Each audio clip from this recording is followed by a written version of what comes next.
Oui, on peut encore relever plusieurs atteintes aux droits de l'homme au Liban. On peut tout d'abord noter que le gouvernement libanais, soutenu par le Hezbollah, refuse de coopérer avec le tribunal spécial pour le Liban instauré par les Nations Unies pour juger les responsables de l'assassinat d'ancien Premier ministre Rafik Hariri en 2005. On note par ailleurs, de manière plus générale, qu'il n'y a pas de respect du droit à un procès équitable. On relève plusieurs cas de torture, de mauvais traitements, de disparitions forcées. On peut également relever des discriminations à l'égard des réfugiés palestiniens. Et enfin, un mot sur les femmes qui sont victimes de violences, notamment au sein de la famille. En 2011, une loi devait être adoptée pour incriminer le viol conjugal. Cela n'a pas été fait. Alors, parmi les atteintes à la différence, les atteintes faites aux homosexuels et les examens de la honte que dénonce notre candidate suivante, qui prend l'exemple de l'arrestation en mai 2012 dans un cinéma, le Plaza, de 36 personnes supposées homosexuelles et à qui la police va imposer des examens inscrite au barreau de Beyrouth. Elle est actuellement en poste à Paris où elle enseigne.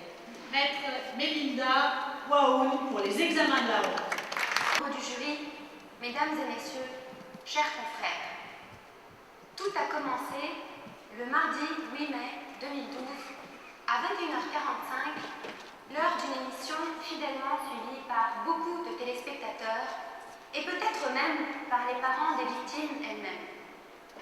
La chaîne en question, la MTV, est une chaîne libanaise qui se veut être la garde de la morale publique. L'émission est paradoxalement appelée Intahol, qui veut dire « tu es libre ». Au cours de celle-ci, un reportage attise l'homophobie.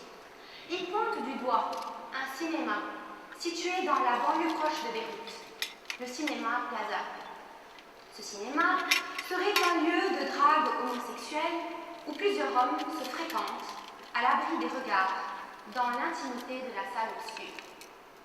Intimité, certes, plus d'intimité pour les habitués de cette salle où une caméra y a été discrètement placée pour dévoiler leur identité au grand jour. Le présentateur inquisiteur ne manque pas, lui, de stigmatiser l'homosexualité et appelle l'État à agir. En arabe, l'homosexuel est désigné par un terme discriminatoire. On parle de chaz, ce qui veut dire pervers. Suite à cette émission, la police débarque dans ce cinéma.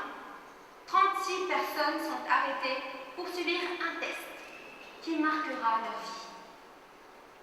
À l'heure où ces faits se déroulent, à Paris comme un peu partout dans le monde, à l'approche de la belle saison, c'est la fête. Le 30 juin 2012, un fleuve de milliers de personnes en fanfare a coulé dans les rues, derrière de grands chars couverts de couleurs et diffusant la musique techno. Plumes, paillettes et trompettes étaient au rendez-vous. Un défilé aux allures d'un vrai carnaval de Rio. À la tête du cortège, des hommes politiques. Tous étaient là. Tous. Pour assister à la fameuse marche des fiertés, ou ce qu'on appelle la Gay Pride. Mesdames, Messieurs, la Gay Pride n'est pas un simple carnaval, ni un cirque ambulant. Elle représente un événement symbolique important pour la défense des droits de l'homme. Cette marche commémore les émeutes de Stonewall de 69 qui ont eu à New York et qui ont mis un terme à la persécution des homosexuels et marque le début du mouvement de leurs droits civiques. Pourtant, cette vague n'a pas atteint l'autre rive de la Méditerranée, qui a du mal à entendre le son de ces personnes en fanfare, de ces chars et de ces trompettes. Pire que cela, elle les étouffe, elle les humilie, comme l'atteste l'affaire du cinéma Plaza. Je ne parlerai pas ici spécialement de la violation par la chaîne du droit à l'image de ces personnes qui ont été filmées contre leur gré et qui est tout à fait condamnable. Je ne défendrai pas non plus les outrances au bonheur commises par quiconque dans un lieu public et qui ne doivent pas être tolérées. Cependant, je suis là pour dénoncer les tests que subissent les présumés homosexuels dans les casernes de police une fois arrêtés. Oui, mesdames, messieurs, dans notre affaire, des tests immondes ont été pratiqués sur le corps de 36 personnes sur la base de l'article 534 du Code pénal libanais qui incrimine l'homosexualité. Je cite: « Toute conjonction charnelle contre l'ordre de la nature sera punie de l'emprisonnement jusqu'à 1 année. » Un jugement rendu en 2009 par un magistrat libanais avait pourtant estimé que cet article était trop confus pour être appliqué, mais ce jugement reste isolé. Voulez-vous connaître quel genre de tests les suspects d'homosexualité sont contraints de subir sur la base de cet article et avec le feu vert du procureur? Je vais vous le dire, quitte à devoir vous choquer. Je n'exagérerai aucun détail et vous m'excuserez la vulgarité de certains propos qui peuvent paraître un peu crus, mais je ne veux pas garder le silence. Je refuse de me taire. Oui, les 36 personnes arrêtées en soirée ont été contraintes de passer une nuit en prison. Et le lendemain, dans le poste de police lui-même, parmi des placards rouillés, des tables jonchées de dossiers, des chaises délabrées, et parfois sous l'œil méprisant du policier lui-même, elles ont été approchées brutalement par un médecin légiste qui les a contraints de livrer leurs parties les plus intimes au crible d'une loupe.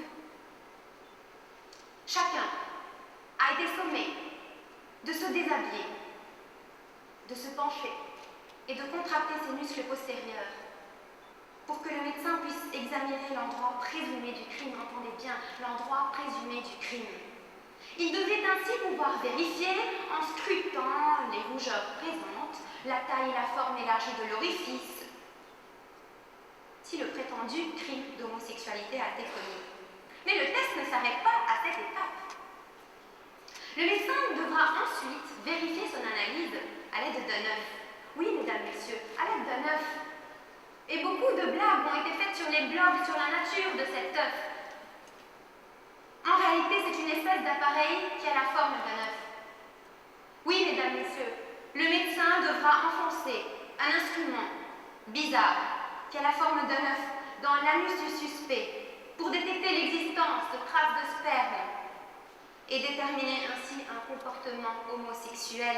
Comble du ridicule, chacun devra s'acquitter l'équivalent de 60 € à titre de frais d'examen.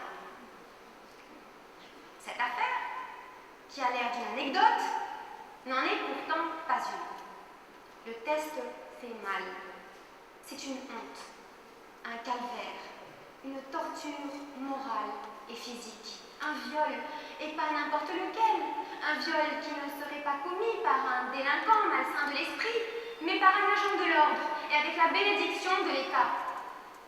Oui, mesdames, messieurs, je dis bien un viol pour mettre l'accent sur la dimension violente de ces attouchements sexuels effectués sans le consentement des individus. Et ceux qui subissent ces tests, croyez-moi, n'en sortent pas indemnes. Ils ne peuvent pas oublier, même des années plus tard, voire toute une vie. Ils sont traumatisés et se sentent dépourvus de toute leur humanité. Parfois, ils risquent de perdre un logement, un travail, le soutien d'une famille, tout. Certains sombrent dans une dépression, d'autres dans l'alcoolisme ou dans la drogue, dans l'espoir d'oublier. Mais comment oublier cet instant où le corps humain est jugé dans ce qu'il a de plus intime? Comment oublier cet instant où le corps devient une chose détestable? Comment oublier cet instant où la dignité humaine et le droit à l'intimité de la vie privée sont bafoués et où l'esprit libre est rabattu à un trou de chair, comme l'a si bien exprimé une journaliste au lendemain de l'affaire? Sur le plan interne, ces tests chocs paraissent archaïques et ont mobilisé plusieurs activistes et juristes de la première heure qui les ont dénoncés courageusement, d'autant plus que le Liban est réputé être le pays du Moyen-Orient le plus libéral sur la question des mœurs, alors que certains pays comme l'Arabie Saoudite, l'Iran ou la Mauritanie prévoient la peine de mort pour les homosexuels. Ceux-ci bénéficient au Liban d'une relative liberté en dépit de l'article 534 parce qu'ils ont une association qui œuvre pour leurs droits. Sur le plan médical, l'Ordre des médecins de Beyrouth a jugé que ces examens sont une hérésie scientifique et contraire aux droits humains. Malheureusement, cette position courageuse n'empêche pas le parquet d'ordonner ces examens. De plus, sur le plan des engagements internationaux que le Liban a pris en matière des droits de l'homme, ces tests paraissent être en violation flagrante des droits humains les plus fondamentaux, conformément à l'article 1er de la Déclaration universelle des droits de l'homme de 1948, à laquelle a participé activement le Liban avec Charles Malek, qui en fut l'un de ses principaux rédacteurs. Tous les êtres humains naissent libres et égaux en dignité et en droit, et doivent agir les uns envers les autres dans un esprit de fraternité. L'alinéa 1er de l'article 2 est lui aussi clair. Chacun doit pouvoir bénéficier des droits et libertés de la Déclaration, entendez bien, sans distinction aucune. Ainsi, l'orientation sexuelle ne devrait pas être un critère pour discriminer les hommes. Ensuite, l'article 5 de la Déclaration dispose que nul ne sera soumis à la torture, ni à des peines ou traitements cruels, inhumains ou dégradants. L'article 12 de la Déclaration protège l'intimité de la personne et énonce que nul ne sera l'objet d'inhibitions arbitraires dans sa vie privée, dans sa famille, dans son domicile, ni d'atteinte à son honneur et à sa réputation. Aussi, le pacte international relatif aux droits civils et politiques de 66, ratifié par le Liban, reconnaît dans son préambule que la dignité inhérente à tous les membres de la famille humaine et de leurs droits égaux et inaliénables constitue le fondement de la liberté, de la justice et de la paix dans le monde. La Convention de New York contre la torture et autres peines ou traitements cruels, inhumains ou dégradants de 84, ratifiée par le Liban le 5 octobre 2000, énonce dans son article 1er que le terme torture désigne tout acte par lequel une douleur ou des souffrances aiguës, physiques ou mentales, sont intentionnellement infligées à une personne aux fins notamment d'obtenir d'elle des renseignements ou des aveux, de la punir d'un acte qu'elle a commis ou est soupçonnée d'avoir commis, de l'intimider ou de faire pression sur elle, ou, entendez bien, pour tout autre motif fondé sur une forme de discrimination quelle qu'elle soit, lorsqu'une telle douleur ou de telles souffrances sont infligées par un agent de la fonction publique. Il est clair, mesdames, messieurs, que le test anal en question est une forme de torture au sens de cet article. Enfin, je ne tarderai pas, l'article 11 de cette même convention dispose que l'État doit exercer une surveillance systématique sur les règles, instructions, méthodes et pratiques d'interrogatoire et sur les dispositions concernant la garde et le traitement des personnes arrêtées en vue d'éviter tout cas de torture. Mesdames, Messieurs, l'affaire du cinéma Plaza jette le doute sur la tolérance du Liban envers la communauté gay dont les droits fondamentaux sont massacrés. Il suffit pour une personne d'avoir les traits un peu fins pour qu'elle suscite chez un officier une suspicion d'homosexualité et subisse un examen anal. Je voudrais à tout prix que les 36 personnes du cinéma Plaza regagnent leur dignité et que plus jamais personne ne subisse les examens qu'ils ont subis. C'est pour cela que je suis là pour les défendre. Et à cette occasion, j'appelle de mes vœux depuis cette tribune à ce que l'article 534 du Code pénal libanais, qui fournit la base légale à ces examens, soit abrogé au plus vite. L'homosexualité doit être dépénalisée. Elle est simplement une affaire privée. Ce n'est ni une perversion, ni un crime. Faire subir à quiconque un test immonde et humiliant dont la valeur scientifique est nulle est injuste et dégradant. Je pense ici au combat de Jeffrey Dudgeon, le premier à avoir obtenu en 1981 par la Cour européenne des droits de l'homme la condamnation du Royaume-Uni pour pénalisation de l'homosexualité. Jeffrey Dudgeon a ouvert seul la voie à la dépénalisation en Europe. Un an plus tard, la France a suivi